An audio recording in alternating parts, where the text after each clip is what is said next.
Good morning. Thank you for your participation. My name is Cecily Morris. I'm the chair of the Risk and Resiliency Committee of the New York Power Authority and the New York State Canal Corporation. I welcome our board members, John Koelmel, Bethaida Gonzalez, Michael Cusick. Laurie Wheelock is excused from today's meeting. Welcome to the New York Power Authority and Canals Corporation staff. This meeting has been duly noticed as required by the open meetings law. I will state that our Alexis Harley is with us today in person in Messina. She's had an opportunity to have a tour of the NYPA facilities in Messina. There's some more to happen after our meeting today, but she's here with us. And I'm gonna, even though she's not on the agenda specifically, I'm gonna go back to her before we get too far. The matter first on our agenda is an adoption of the July 16th, an approval of an adoption of the July 16th, today's proposed meeting agenda. Do any of the board members, committee members have any amendments to the agenda? Happy to move it. Okay, we have a motion to adopt the agenda. Do we have a second? Second. All in favor? Aye.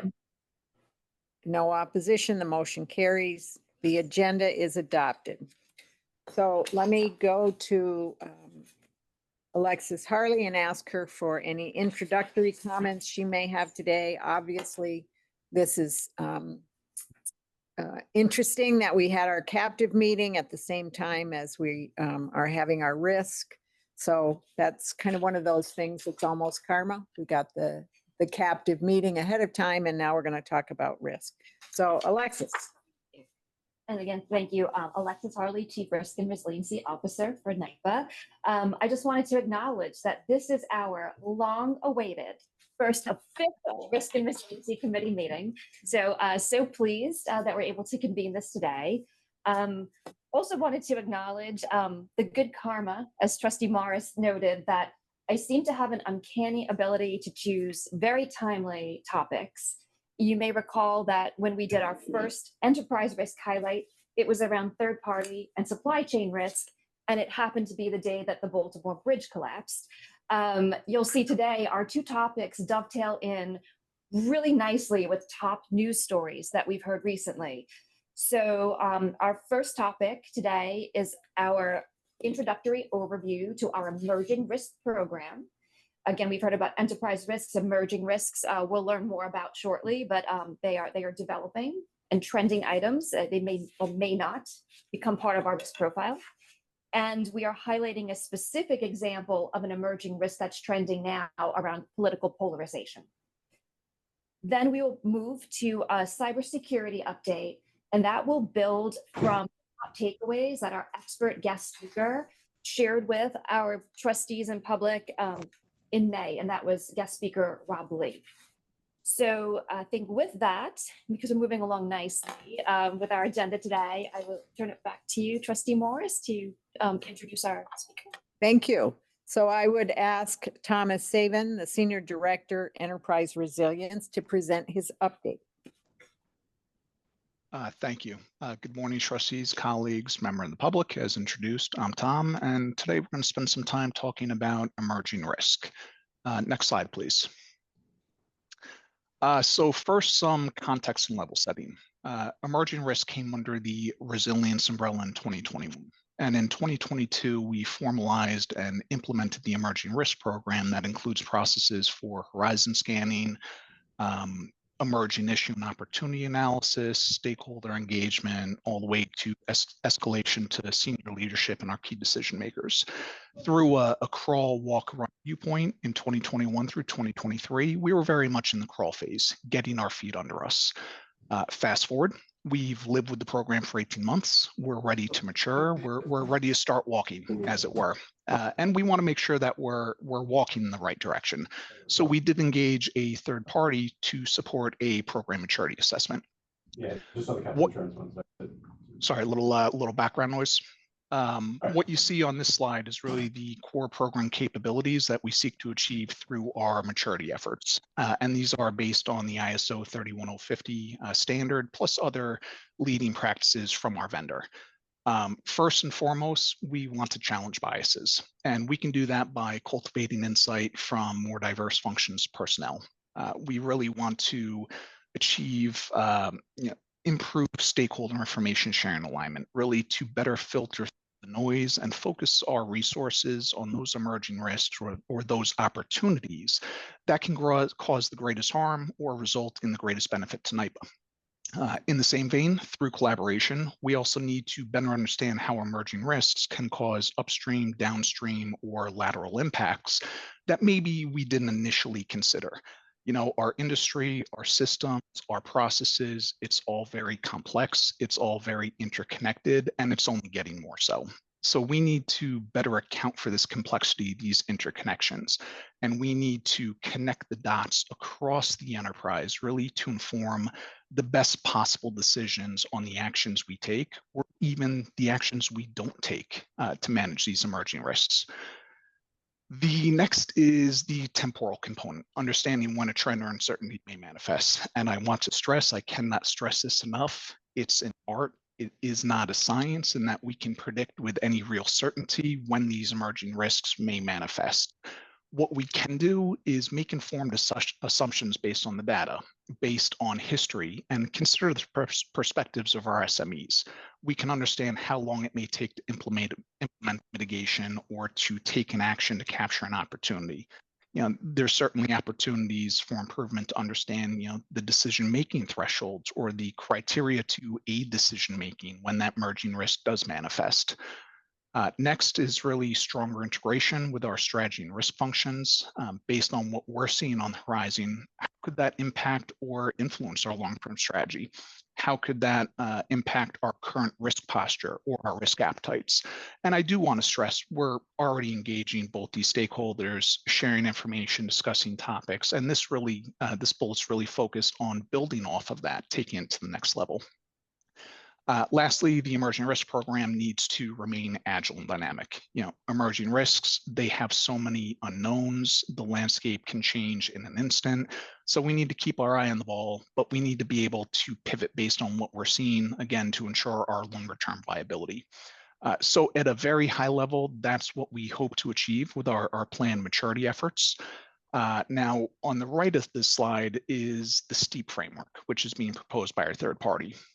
It's generally consistent with other emerging risk frameworks that are out there. Some minor differences and nuances, not worth getting into, but we are evaluating this as a method for us to better track, collate, and report emerging risk information that we bring to you, to senior management, and other decision makers.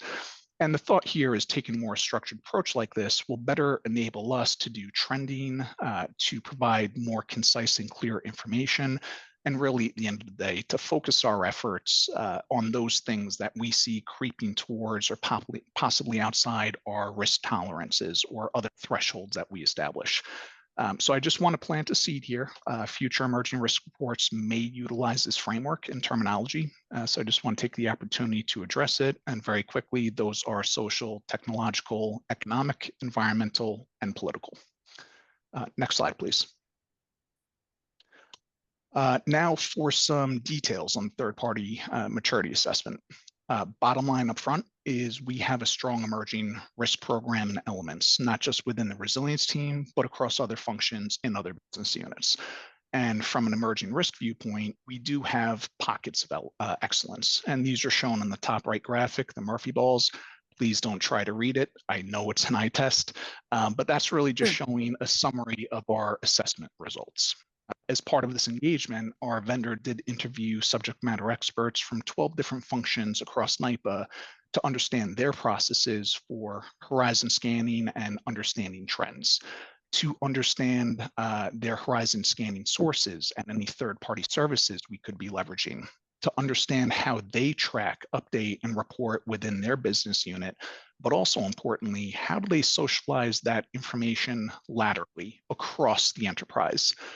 The last component, last objective of these interviews, importantly, is also understand what is it our stakeholders need from the emerging risk program into the future? What do they need that we're not providing, that we should be providing? Again, to get to the point where we're making the best informed decisions. Just to give you a sense of who we interviewed, it was wide ranging from cyber and physical security to human resources and corporate strategy to risk management to regulatory affairs to strategic supply management, a very large cross section of the organization where we believe there would be some sort of horizon scanning or emerging risk function.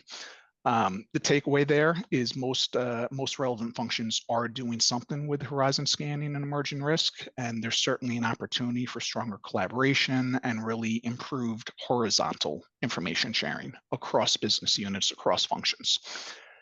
The second observation is we have a strong risk awareness, governance, and culture for this program to build upon. And here I'm really talking about all those great things our risk department and our employees have done in the last few years, from developing operational risk registers in EGRC, to publishing and consulting a risk appetite statement, to better incorporating risk considerations in our processes and controls. I believe we have a strong risk foundation culture to build from. And in my mind, that cultural component is really half the battle for making this emerging risk program a success. Now, I don't want to discount the good work that we as an organization are already doing, but there's always room to mature. There's always another continuous improvement opportunity. That's our philosophy. So let's pivot to those opportunities. As part of this assessment, our third party developed 15 recommendations that make up our maturity roadmap. At a very high level, each recommendation touches on one of these themes. The first is improving how we collaborate and share information across functions and business units. It's undertaking that due diligence so the decision makers know when they're presented with emerging risk information, it was reviewed from all the right angles. It considered the upstream dependencies, the downstream impacts, and those lateral considerations. And really, it's inclusive of all the viewpoints, even if there is no consensus on a single recommendation. That's okay. Diversity of opinion is a good thing for emerging risk.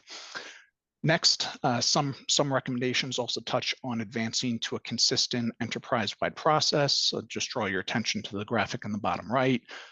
Getting back to the pockets of excellence and the slightly different approaches and capabilities within each function. This aims to bring consistency to the emerging risk process controls and make sure we are leveraging centrally and consistently everything we can to advance this program and to get the right information to the right stakeholders. We also need common definitions and assessment methodology. Does emerging risk mean the same thing to everyone doing horizon scanning? Do we share a common view on determining if something requires monitoring versus escalation versus a mitigation? I don't think there's a right answer. I don't think in the end state there's going to be a one-size-fits-all solution, but I do think there is an opportunity to standardize where it makes sense to do so. And lastly, the final recommendation here is to introduce emerging risk scenario analysis. Here, it's not just about looking at the data, but it's investing that time to think through those unknown variables, to look at those data points, those events, or those other emerging risk drivers that could change how we view a given topic and how we may respond differently from a monitoring or a mitigation perspective. It's really about keeping an open mind, understanding what's plausible, and understanding how we may need to pivot. And really, just going back to my point on the prior slide, very important that the program remains agile and dynamic. And I do think scenario planning could reinforce that mindset. So just recapping the top line objective of these maturity activities, it's about connecting the right information with the right people at the right time, really to support risk-informed decision-making, but also to promote and support our longer-term resilience. That's really what we're trying to do with this maturity roadmap and the emerging risk program. Next slide, please. Before I get into the details of this slide, I do want to start with a question that may be on your mind. Why these 6 emerging risks, and are these the only ones we're tracking? The short answer is we have a watch list with many more emerging risk topics in various stages of research and stakeholder engagement.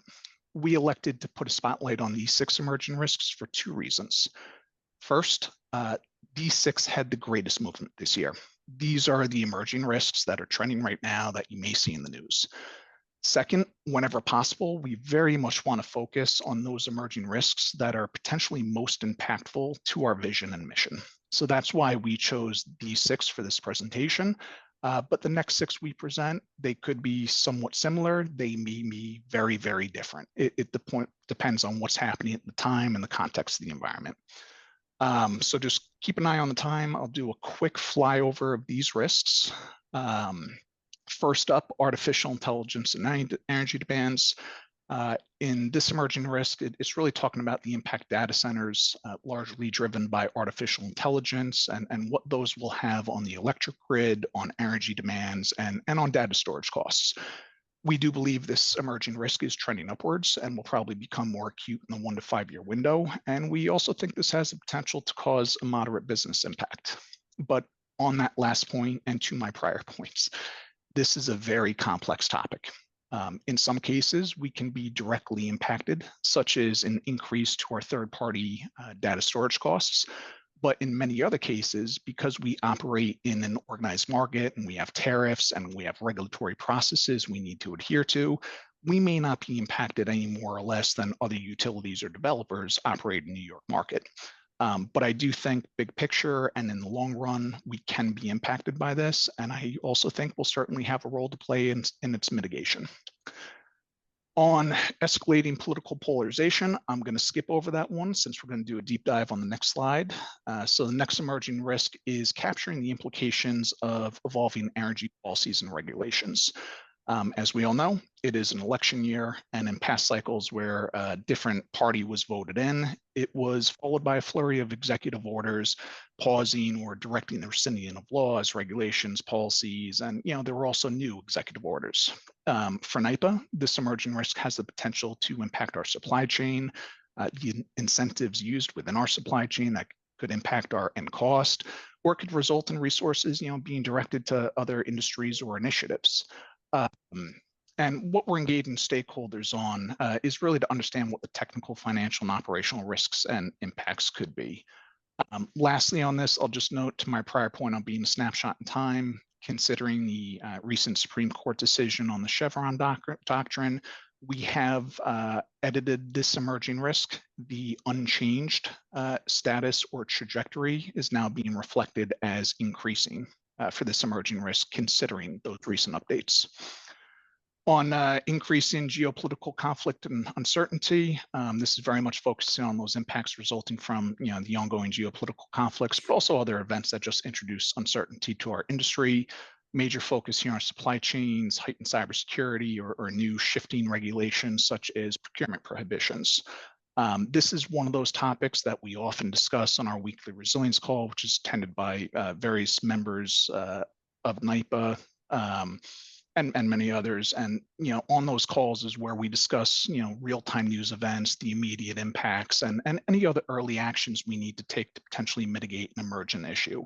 And this is one of those ones we just touch on a weekly basis. Next up is increasing local opposition to new development. While this is a new addition to our watch list, we know it's not a new topic in our industry. We've recently added it to the watch list because there's been multiple spikes on this topic, horizon scanning, which makes sense considering transmission build out happened across the state, but also the push to site and energize new renewable generation.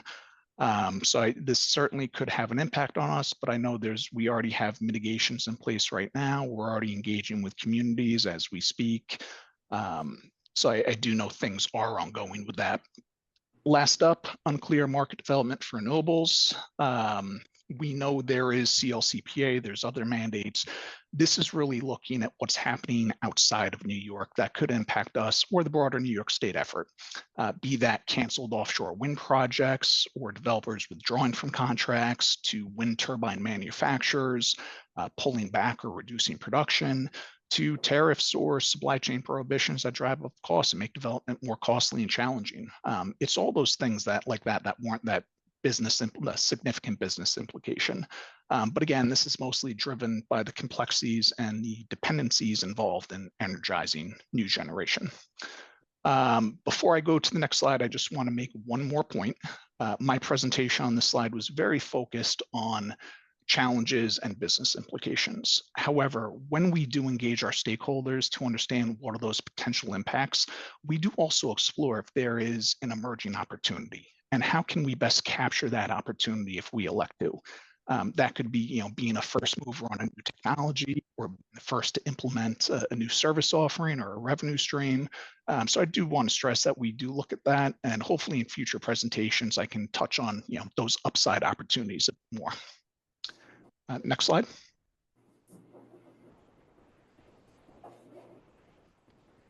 So for this meeting deep dive, we will focus discussion on the escalating political polarization, to Alexis's point, a very timely topic. Few points I want to hit before getting into details. First and foremost, for any emerging risk content that's presented to the trustees, executives, or others, it's very much a snapshot in time. Things can change very, very quickly. But between reports, we do monitor for new information, data, and relevant events. And upon identification, we do engage our SME groups and assess if there's any immediate shifts to our posture. Are there new mitigations that we need to implement or move up in schedule, et cetera. And that's exactly what we did yesterday, leveraging our weekly resilience call plus a standalone meeting to assess if we need to shift our posture or undertake new mitigations for this emerging risk based on recent events. Last point I want to stress before I get into the details is while we are proactively monitoring this emerging risk, there is no intelligence that we have that indicates a specific threat to the electric sector, New York State, or NYPA, or canals because of recent events or more broadly from the election cycle. But just due diligence, it's something that we are actively monitoring with a bit of heightened awareness.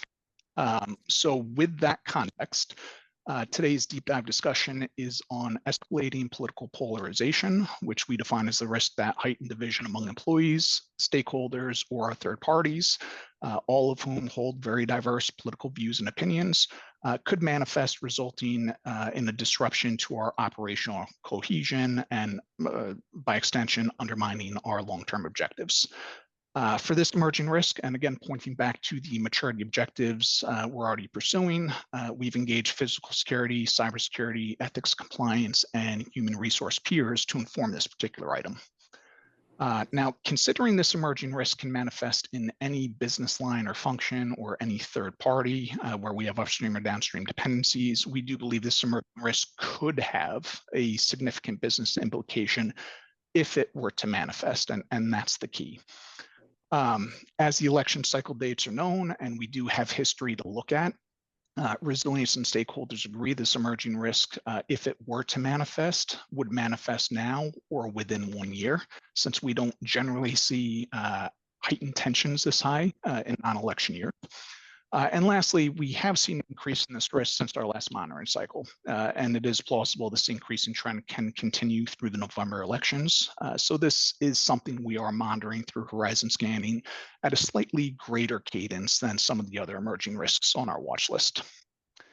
Moving to key considerations and potential impacts, by no means are they exhaustive of everything we've looked at, but they are informative and sort of paint that picture of why should we care.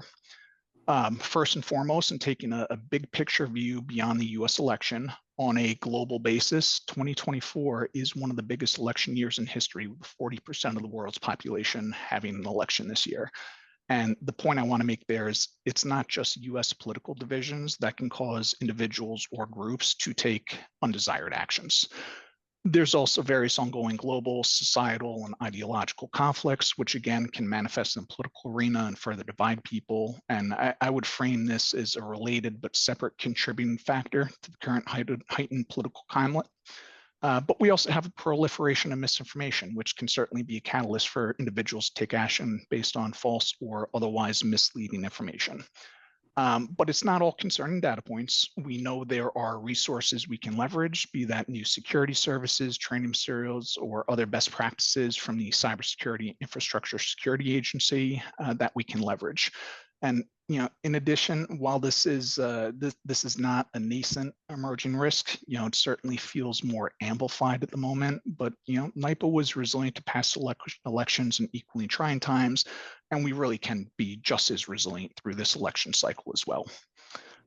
So coming to the top takeaways and recommendations, where we are now considering this information, our posture is business as usual with heightened awareness and monitoring for early detection and mitigation. Again, understanding there are no discrete threats to NYPA, canals, or New York State.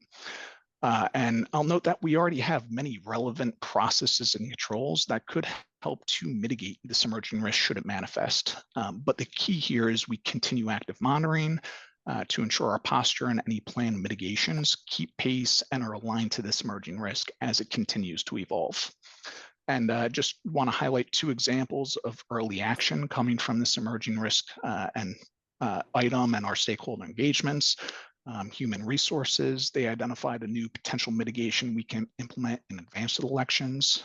That's finding the appropriate time and means to engage with our people managers to reinforce ethics training and other guidance to maintain a work environment based on mutual respect and neutrality.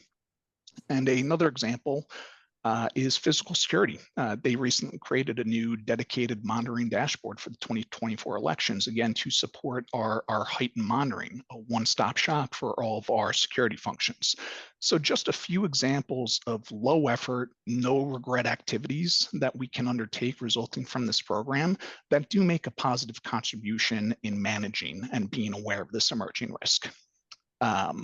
So just wrapping up my remarks, coming full circle, I hope I demonstrated our current capabilities and provided a vision of our maturity pathways as we go forward.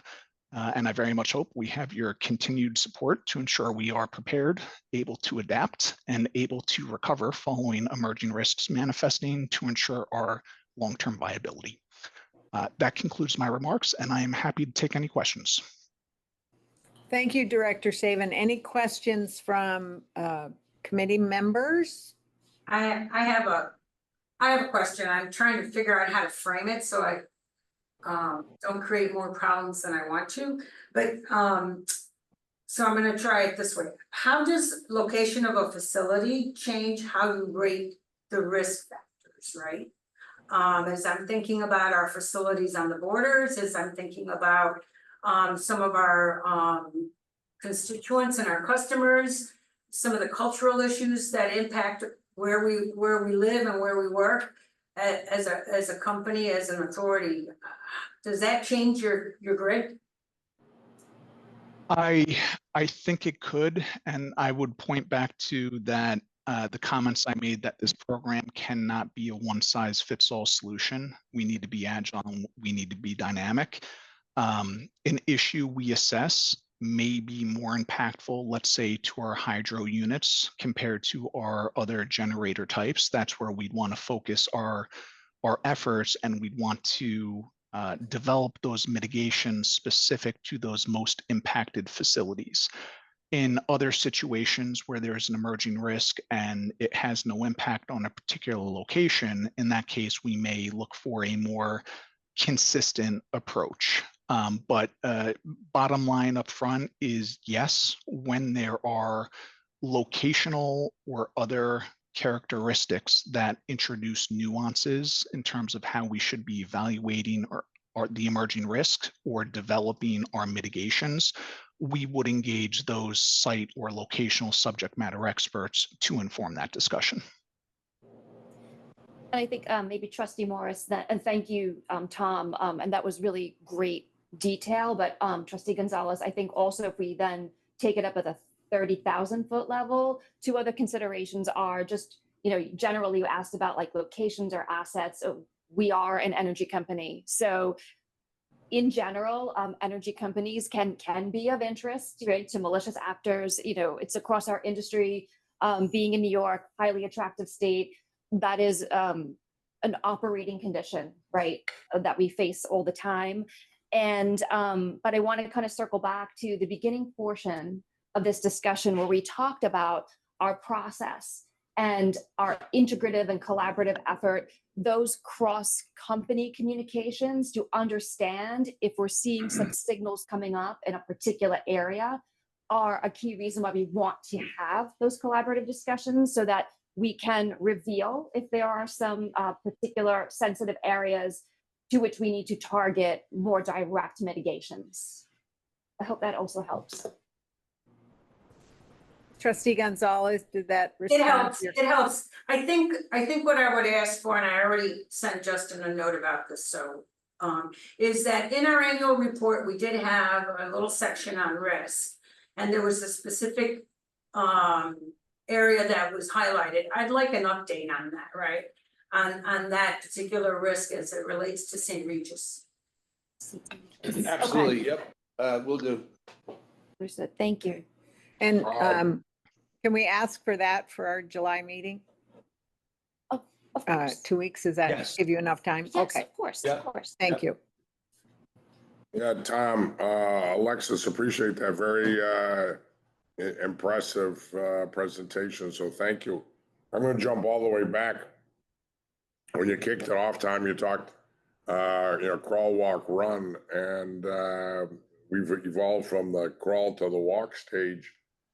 I want to ensure you, Alexis, feel we've got the organization, our systems and risk management processes are mature enough to keep pace. So I don't want to misconstrue or misinterpret your crawl, walk, run metaphor, but obviously the pace of risk is a full sprint. So I want to ensure there's no big disconnect between the maturity of our systems, processes, organizational focus, and that which we're trying to monitor around us. So help me better understand your point there. Yes. So as with all processes, there is always a maturity curve. I think that I have Right. presented in past meetings that NYPA is at a rather high level of maturity from assessments that we have gotten, internally self-assessments as well as third-party assessments. Here in the emerging risk space, this is probably one of the more dynamic areas, and it is an area that is growing with our ability to use tools like AI and other analysis vehicles. It's precisely why we did take the time to take this deep dive with a third party, specifically on how we're handling our emerging risk program, to understand what other companies are doing. We asked for best practices, good practices. We did share that the overall outcome is that we do have some strengths in the program already. I do believe that we are actually operating at a reasonable pace for our company of our size and our remit in terms of our emerging risk journey. I don't believe that we right now have any particular gaps in our abilities. We're falling in line roughly with other energy companies as well. Does that answer your question, Chairman? Yeah, no, that's I'll say the reassurance I'm looking for. Me as a board, you guys have heard this from me, strategy, risk, our top two considerations. It's easy to get focused on the operational activities, but strategy and risk for me, for any board, that's at the top of our agenda. While this is our first formal meeting as a committee, risk is a standard agenda item for full board meetings and to ensure we're properly focused here. So I just want to ensure you don't have concerns and there isn't more you need from us as a board to better enable the risk management and the risk evaluation efforts to keep pace with the reality of the world around us. And might help if I actually further clarify to say that when we've spoken about our enterprise risks, right, those are the bread and butter risks that we really have our arms around, and other energy companies do as well, around critical infrastructure, health and safety, right? Typical company risks that you would expect us to be managing. The reason why, Chairman, we chose to examine emerging risks and how to develop that program further is because of the highly elusive and evolving nature of trends and the interconnectedness of various trends in different types of risk categories. It is the longer view It is trying to take that wider and longer view to understand some of the signals, try to read them through the noise. It supplements your base and foundational risk program. So just by virtue of the nature of emerging risks, having NYPA have the resources and engage across the organization to look through an emerging risk lens is itself a best practice. Right. And there's nothing more you feel you need from us as a board, support or otherwise to better enable what you're doing and how you're doing it. So far, this board has been incredibly supportive. The fact that we now have a risk and resiliency committee is very telling about the willingness to spend the appropriate time and attention. I think otherwise, it is up to the management of the company to make sure that we're doing the proper assessment and reporting to you. Okay, thank you. Thank you. Thank you for that question.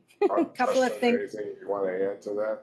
No, I think this has been under your leadership and the board's guidance. This has been a critical focus, as you know, and as you said, at the top of our priorities. And I think the team's done a great job in developing this program, and I see the enterprise risk activities being sort of the 30,000 foot level focus, with emerging risk being critically important, just given the changing dynamics of the world that we live in. So yeah, I mean, there's always going to be work to be done in this area, right? As long as you feel you have the resources, the capacity, the competency to keep pace, and ideally stay a step ahead. Correct, we do. Okay. Couple of things to that end. In Director Savin's presentation, he talked about weekly conference calls. It might help for the board member to know who, obviously it's going to change, but who are the basic people who are involved in the weekly conference call. So I'll let Tom or Alexis Sure. answer that. Go ahead, Tom. I can field that one. So we do have a Monday morning weekly resilience call. There are on average 50 senior leaders from all business units and those departments that have some sort of resilience function or obligation that attend that call. And we do have a structured agenda where we have regular invites from operations personnel, security functions, procurement functions, resilience, response, recovery, crisis management functions, but also, you know, human resource and other folks that come and highlight the good work they're doing, some of the challenges that they're encountering that we may need to overcome, and, you know, just another opportunity to discuss those real life events, whether it's a bridge collapse or a cyber attack on one of our third parties. Having that touch point, do we got it? Who's taking lead? Do we need, you know, more attention on this or standalone meetings? So it very much is a cross-functional meeting with all business units represented. And that call involves enterprise risk, which Yes. Correct. Alexis called bread and butter, but also in the course of that call, if you see some emerging risks that the group needs to be talking about, or somebody is free to bring that to your attention, that's included. Yes. Certainly, we start the call, each call with a recap of what we see from a horizon scanning perspective. What is it we think stakeholders need to be aware of or maybe keep an eye on? That's certainly how every single call starts, reinforcing that awareness of what's happening around us. Thank you. One of the things you touched on also was social media best practices. So I'm assuming, because that's also under your proliferation of misinformation, that we have somebody actively monitoring social media accounts so that we're looking at them, but also best practices and how to respond and correct information. Is that a fair assumption? I will say that I often collaborate with cyber and other colleagues, but from a functional perspective, I believe that would reside within our cyber team or potentially our communications team. And maybe that's something Vic can speak to throughout his presentation. Okay, thank you. And those cyber and communications are part of your weekly conference calls? Yes, cyber is, I would have to double check if communications is. Thank you. And for the committee members, but I think this goes for trustees as well. In the past, when we set up this committee, Alexis was very quick to say, reach out anytime. Any questions? She really encourages collaborative discussion. So to Chair Koelmel's point, I take Alexis at her word. And I think if you have questions, reach out, email. You know, she can then address it with the board, or just if it's something you're curious about, please. I think in this area, as well as most others, communication is key, whether it's communication from trustees, communication in your conference calls, top down, bottom up.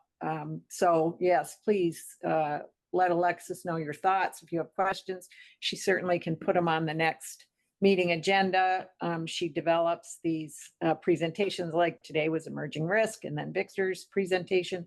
If there's something that as a board or as a committee we want touch points on, let Alexis know, and you can let me know too, and we'll see if we can get that on our agenda. But Tom, thank you for your presentation. Anything else for him? No, I just appreciate the framework, that steep framework, and the ongoing dialogue. So thank you. Certainly. Thank you. All right, so I guess next on our agenda is the cybersecurity update with VP Costanza.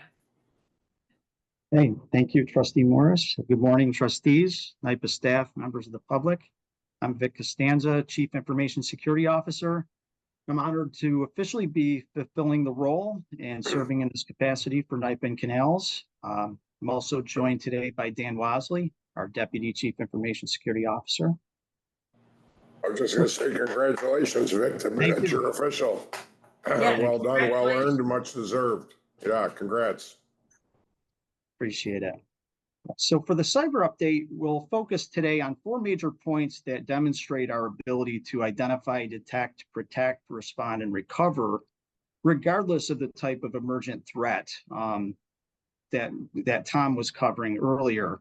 Not just geopolitical, but really all types of threats. And as Alexis alluded to, these points also cover the key takeaways from Rob Lee's presentation in the last trustees meeting, and really elaborate on our continued focus on capabilities rather than just metrics, recoverability, testing through functional exercises, and reducing user susceptibility through enhanced awareness. And that really builds on that topic we were just talking about with like social media and other forms of phishing and disinformation, so that users can recognize those threats. So you can go down to the next slide. Okay, so first, the first item I'd like to talk about is really the deployment and maintenance of our information and technology, information and operations technology, cyber layered capabilities through our kill chain defenses. This is for both NYPA and Canals. And note, operations technology really encompasses the systems that monitor and control our bulk electric system critical infrastructure. So we take that very seriously. We continue to expand our collective defense with our federal, state, industry, and vendor partners in order to share critical intelligence to keep us ahead of the threat trends that we were discussing. Some recent examples of the achievements that we've had in these areas include initiatives to building internal network security monitoring within our operational technology and digital substation implementations for greater visibility and proactive detection of these threats. We've worked with our New York State partners to expand intelligence sharing capabilities as part of weekly calls with the Joint Security Operations Center participants, so that we can share what each of us is seeing in our environments, so that we can, again, stay ahead of what may manifest from one area to another and protect before something does occur.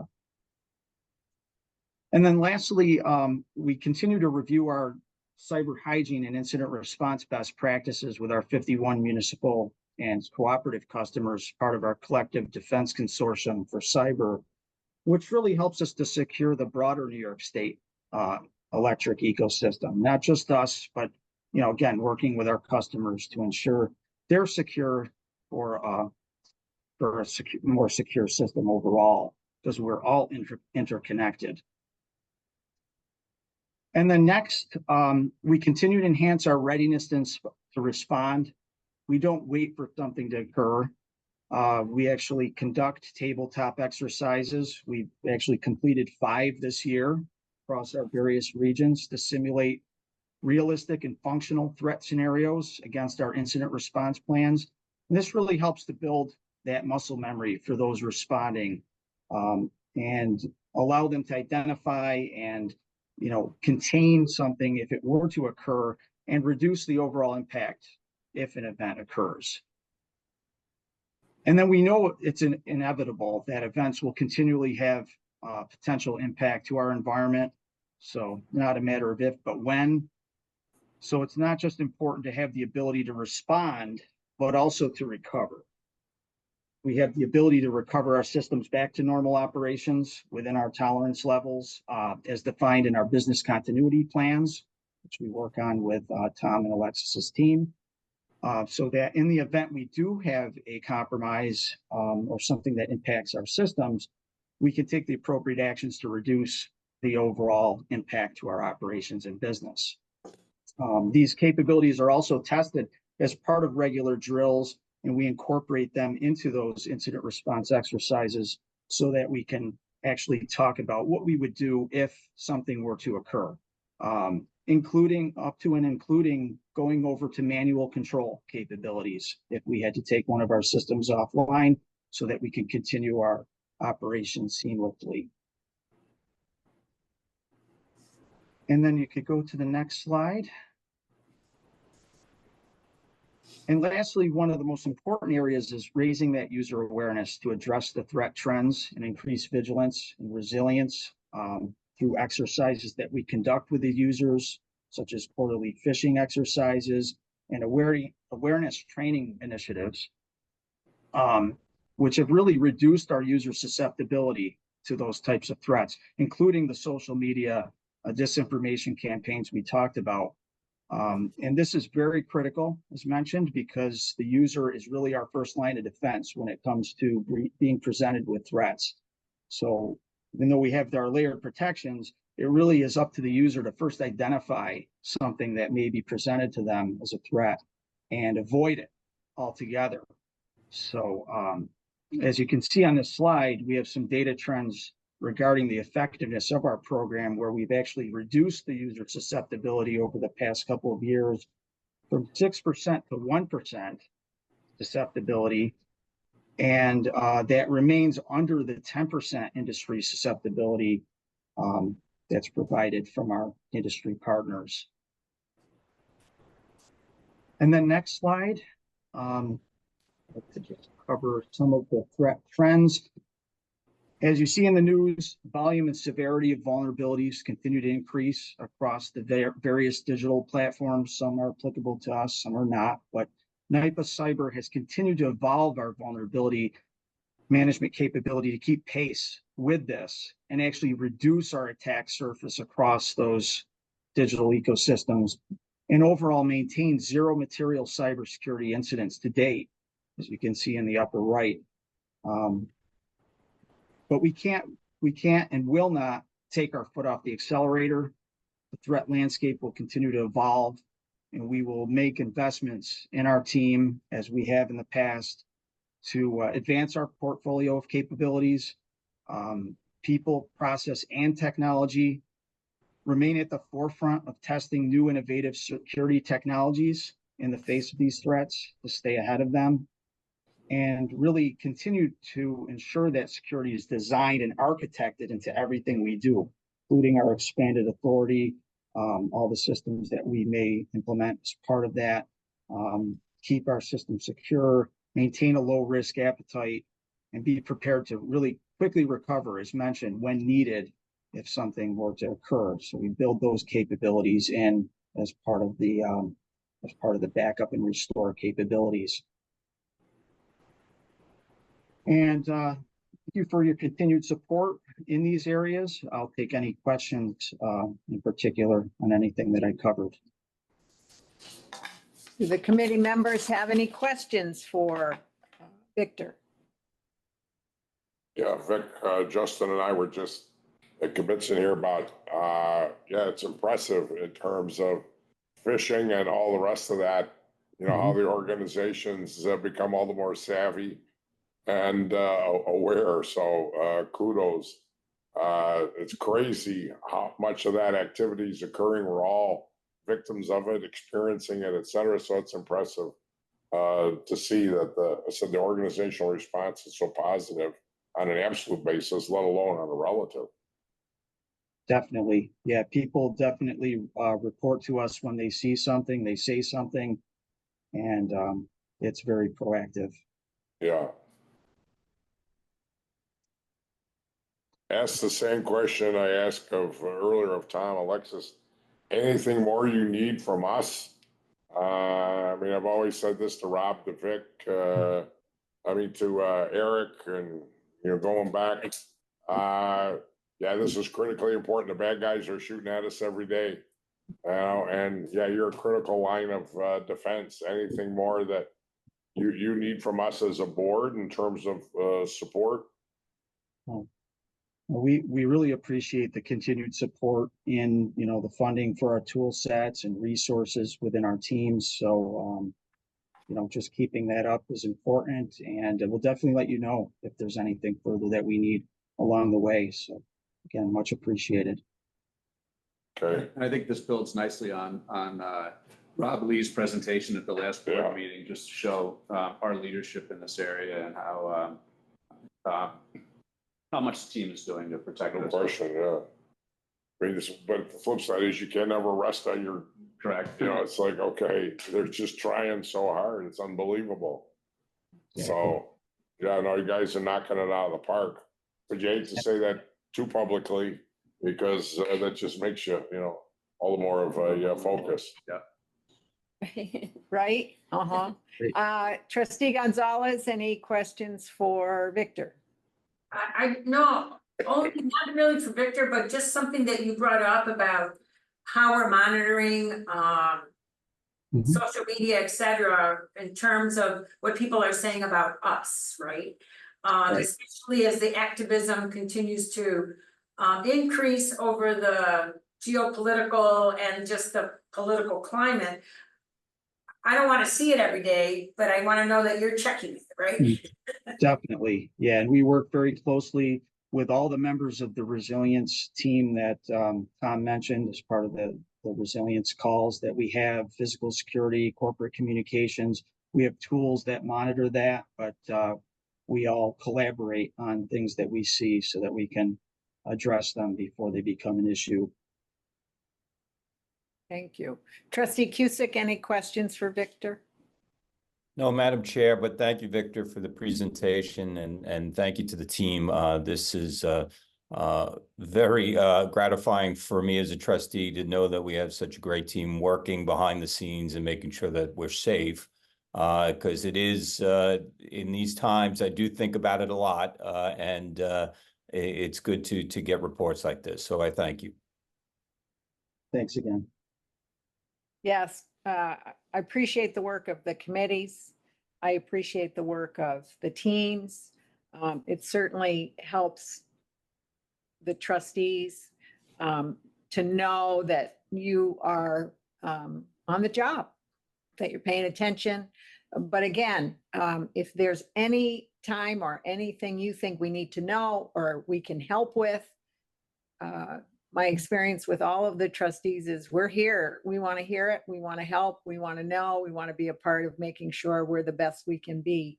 So that goes to you as well in cybersecurity and as the CISO. So we appreciate that. And I know it's got to be 24/7 as much as, you're not on the clock 24/7. It's 24/7 to be aware of what's pounding on the door. Thank you. And thank you We for keep- that. Keep active around the clock to make sure we're always protected. Right? And as Chair Koelmel said, even personally in our lives, we see this. We know it's at every level, and Definitely. with your level, this is, way, way big. Right. No, Um, that's definitely an important point, and that's something that we continue to build on too. It's not just secure, cybersecurity at work, but at home. So our program for awareness, we try to build on that, culture across the board. And that's great. And I'm sure it extends all the way down, union members, administrative staff, everybody. So that's great. And if there's anything else between now and our trustee meeting coming up in a week, Alexis and you and Tom will let us know, I'm sure. Yes. Definitely. And There- hopefully there's nothing further to have. to Nothing, review on. absolutely Exactly. nothing is the plan. No news is Um, good news for this committee. Exactly. But as I stated before, I think the way we all can be at our best is communication is number one. And we just have to be out there communicating if there's any concerns or even positives. Let's make sure we focus on those as well. Is there anything else that any of the committee members or any of the persons who are supporting us as committee members need to have come before our committee today? Okay. Our next I'm meeting, good. oh, I'm sorry. No, I'm Cole. good. No, I'm good. Okay. Thank you. Our next meeting is scheduled for September 17th, which is also, so we'll have it on the same date and time, different time of the finance. But with that, I would entertain a motion to close the meeting. So Second. Okay. Any Aye. opposition? All in favor? Aye. Any opposition? All right, the motion to close is carried. Thank you, everybody, for your participation and information, and we'll see probably all of you next week.